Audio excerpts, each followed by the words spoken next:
Oh my goodness, sorry.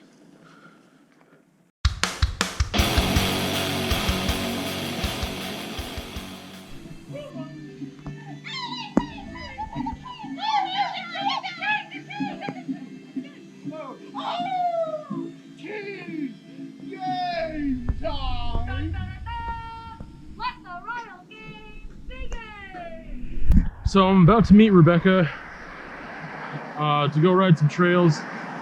I didn't spend a lot of time talking about this. I don't even know if I did on the vlog, but she took a spill on a trail she was trying for the first time. I had videos of that trail and I'd ridden it before, but not in a long time.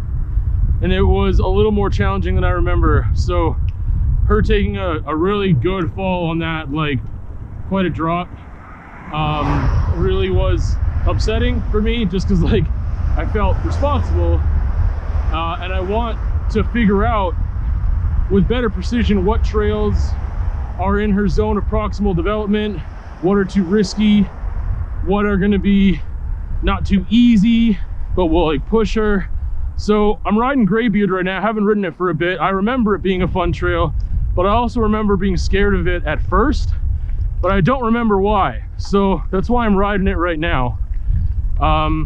Just to see like, oh, is this gonna be okay or not?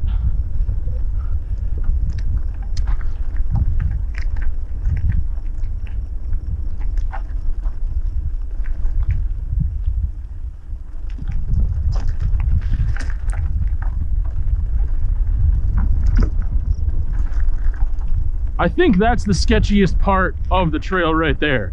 When we rewatched one of my videos, I remember saying in that video, like, you know, it can be spicy if you want it to be. Like, if you go down this thing like zooming fast, there's some places where, yeah, it's gonna be pretty spicy and you're gonna catch some air and stuff too, if you want, but you don't have to do that. So visibility was another thing, because on that other trail, it doesn't get ridden much and it got overgrown a lot. So visibility, even in the easiest section, made me nervous because I was like, I can't see diddly squat. And I mean, there was kind of a fluke thing. There was a rock on that trail that I couldn't have known was there. Like, those things move. Well, that one did. It wasn't like embedded. And yeah, so I think we'll be okay riding this thing. I think it'll be good for her. It seems to be that the worst crashes happen off camera. Like, all of my bad crashes I've never been able to record. I've had a few falls on camera, but nothing major. So I'll be recording today, therefore we won't have a bad crash. How about that? Does that work for you?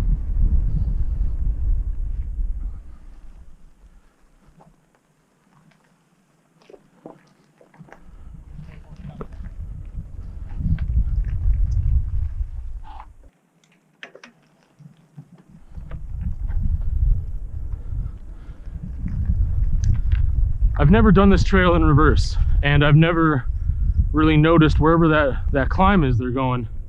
I'm not sure I've ever even noticed it. Yeah. So this part is the other challenging part. Yeah. I think getting her to walk down that one would probably be the best. For now, I don't know. It's tough, because like, I'm nervous about her falling, and yet I'll get taken out of my own head if I'm worried about her and concerned about her. I'm not focusing on what I'm doing, but I also don't want to limit her either. And I'm like, she's choosing to get into this sport, and I love it, and it's rad, and I love riding together too. But like, she's got some like trauma around my fall that she witnessed, that 10-foot drop straight to my head, the back, my back and head, and getting a concussion and just falling off that little cliff onto the beach. Like, she gets nervous about exposure and stuff too now because of just seeing me fall. And it's like, well, yeah, I get that. And like, I think about the fall that she took, and it wasn't exactly the same, but it was not fun, and it was a decent fall. I don't know how many feet And it was just like, she's still scraped up by it. Like, she might have a lot of scars on her leg because of that. And it's just this weird thing. It's almost, I'd hate to compare it to parental stuff, but it's like, you know, well, again, that zone of proximal development, but also there's this emotional aspect to it of like how you want to see them grow and have fun and whatever and not get hurt, but getting hurt is a part of it. But you want to limit that as much as you can. It's not like the chicken pox where back in the day they're like, oh, let's get them chicken pox early because it's less severe. I think that taking falls early on can somewhat be beneficial because you learn like, oh, I didn't die. Or you learn like how to take a fall properly or something. But it's still not something you wish upon someone you care about and love. So it's an interesting, yeah, it's just it's an interesting thing. Like, again, a sport where pain is bound to happen, hurt and falls are bound to happen. Anyway, I'm rambling too much. I'm gonna go.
Oh my goodness, sorry.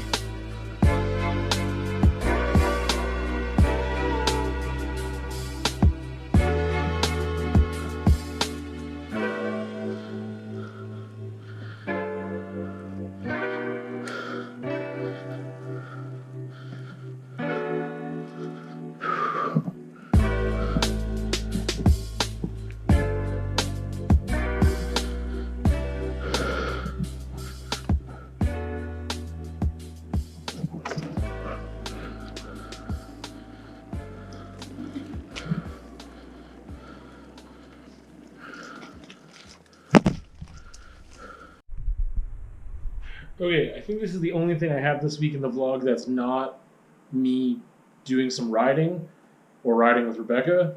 Riding either way, I guess. Anyway, I want to show you some art and talk a little bit about art and Etsy. I'm going to turn my speaker. Oh, I did already. Anyway, so I mentioned once, I think, very quickly that I was thinking about experimenting with cannabis and art and just cannabis in general, because apparently I waited until my mid-30s to really do that. So, yeah, and then the getting scammed on Etsy thing, I'll talk about that too, because I have an update. So, I started this piece while listening to some Black Sabbath and just really really affected by the cannabis. In edible form, by the way. It's the only way that I've been really trying to do things here. So I started this like a week or two ago, and then I started this completely sober weeks ago, and I just had a background done. And then a couple days ago, I was experimenting with edibles, and I finished it while under the influence of that. And I really like what happened here. Yeah, I dig it. It's good. And then today, I finished this under the effects of cannabis. But I wanted to talk a little bit about that. I'm finding a couple things. One is that I do have less holding me back. Like, I feel a little more freedom to experiment and just, like, making quick decisions with stuff. Let's see what Etsy has to say here. What? Unbelievable. Sorry, I'll update you on that in a second. Anyway, I find that, like, I experiment a little differently, I guess. I don't know if I want to say more, but I experiment a little differently. And I still have enough wherewithal to know when something is good or done or not, which is nice. Because there have been times where I fixed things. Like, I did some stuff and I was like, that didn't work, and then I just fixed it. Whereas I think that not under that influence, I'm a little more hesitant or a little more calculated when I get to a certain stage of the painting. And I think this helps me in that scenario, because there were times where I'm like, normally I wouldn't just go and do something right now. This is the part where I start to get calculated and I get stuck, and sometimes can be frustrated. But this time it's like, whatever, let's just do it. Oh, that didn't work? Okay, let's keep rolling. Let's keep fixing it. And I'm able to step away from the piece more, do some other things, and come back into it way better. Like, other times I have to really be in it, and then once I kind of disengage from it, it's hard sometimes for me to get back in, which is why I used to do pieces in one sitting. But I've stepped away from that even without cannabis use, of just like being more okay with taking my time and doing things over the course of days or weeks. Anyway, I'm really happy with how this turned out, and it's just, I don't know, one of those things where it wasn't planned. Man, you're getting all sorts of different light here. Anyway, that's that thing that I'll talk about regarding cannabis use and art. For me, that I'm still experimenting with, I have a journal where I'm keeping notes as to what my experiences are like, so I can find kind of the right thing for me that maybe will be just like the go-to experience, because it makes the most sense. I have a whole bunch of different things I've been trying, and so, yeah, but I've been writing notes like during that time, and then like finalizing them later and reflecting on that experience, because I just want to, like, I have the time right now to do that. In the future, if this is something I'm only able to do maybe, let's say, once a month, I want to know that experience is going to be not super experimental, but more like, oh, I know exactly what I'm going to get out of this. I know how long the duration is. I know how extreme or severe the effects will be and what I'll feel like on it. And yeah, that's what I've been experimenting with, just different types of edibles. Most of them are the same dosage, but they're just delivered differently. Anyway, getting scammed on Etsy. So, I have a vlog about this already, and it explains the whole situation there, but the short version is, someone ordered a bunch of paintings, and then they told me about 3 weeks after they should have gotten them, after they arrived in their city, very close to their house at their local post office, that they wanted a refund because they didn't get the paintings. And they didn't get anything regarding where the paintings were. I looked into it that day and I said, hey, the paintings have been there for weeks. They're still there. You can go get them right now. And then also the post office told me that you put them on hold. And then they're like, oh, I'll get back to you. And then they didn't get back to me up until yesterday, I think. And they opened a case against me today. So they opened a case with Etsy, which I'm not allowed to do. As a seller, you can't open a case against a buyer, which is ridiculous, because this person was trying to scam me by saying, I want a refund for these paintings that aren't here. And then they told the post office, yo, I'm going to pick those paintings up later. Keep them for me. Because they had 2 different days where they were told to do that. Anyway, then they opened up a case against me, even though I'm the one getting scammed. And then Etsy was just really unhelpful with that. And as of right now, because you can't talk to Etsy on the phone. It's impossible. So through the online chat, I've had to be like, hey, this is what's going on, blah, blah, blah, blah. They opened up a case. What's happening with this? Here's the ticket number that I had. Here's the case number. Here's the order number, whatever. And then, I just got told now, because I was wondering, why did they close the case? Because about 5 or 6 hours after I had initiated talking to Etsy, being like, yo, what's happening here? Maybe 5 hours. Then the dude closed the case. And then it's like, if you want details on why it's closed, go to the case log. And I went to the case log, and there's nothing there. So it just says, so-and-so closed the case. It doesn't tell me why. And I want to know why. Why? Like, what reason could you give Etsy for closing a case? Because they'd have to have a record of oh, I want to request the case closed. I'm sure there has to be a section that says, why? Why do you want to close this case you just opened 5 hours ago against this shop? But it seems like there's no repercussions for a person doing that kind of thing. Not through the post office, which is also interesting because they're using the post office to they're basically defrauding me and the Canada Post. Anyway, it's getting sent back here on my dime that I've got to pay for once it gets back. Because they're just returning it to sender. Anyway, that's what's going on with Etsy. That's what's going on with arts and paintings. My mom and stepdad are in town, so we're hanging out. And summer's almost over because it's halfway over, and I can't freaking believe it how quickly things are going. Whew.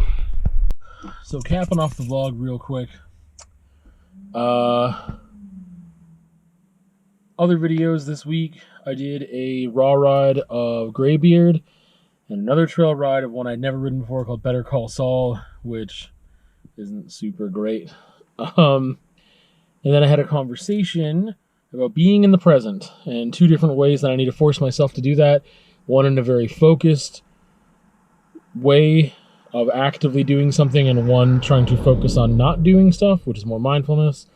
But either way, both of those things I need to work on and do. So I talk about that as well. And that's pretty much it. Update on the Etsy thing. I don't really know what's happening with the shipping. I haven't had it returned to me yet. But it's supposed to be returned to me. And it's been 10 days. So I don't know what's going on with that. But the case got closed. Although I'm not 100% sure why. So, yeah. I don't know. But see you at another time.